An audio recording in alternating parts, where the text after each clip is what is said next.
North Korean films, huh?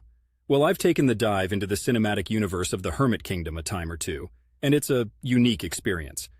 One popular film that's actually pretty well known outside of North Korea is Pulgasari.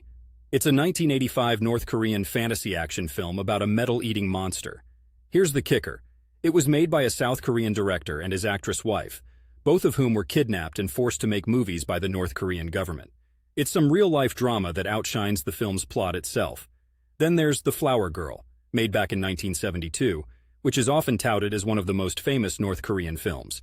It presents one of those classic proletariat versus oppressor narratives, a theme you'd find quite regularly if you sift through the North Korean film library.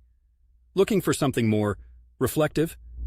A Schoolgirl's Diary, which came out in 2006, gives you a bit more of a glimpse into everyday life in North Korea, or at least the sanitized version the government is okay with portraying.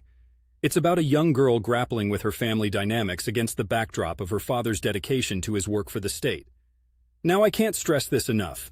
When you watch North Korean cinema, you've got to keep in mind you're seeing the world through a very particular lens crafted by the ruling regime. It's part propaganda, part storytelling, and 100% meant to glorify the state. Accessibility is another issue. You can't just hit up your usual streaming services and expect to find a trove of North Korean dramas ready to watch. But if you're truly curious, there are some film festivals that occasionally showcase North Korean films, and sometimes you'll find bits and pieces uploaded on the internet.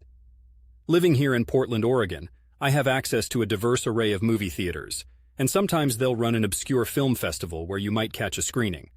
It's not every day you get to peer behind the world's heaviest curtain, but when you do, brace yourself for an experience that is as educational as it is bewildering.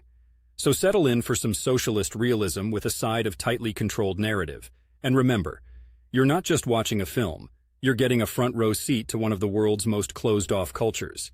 Just don't expect any Oscar-worthy performances.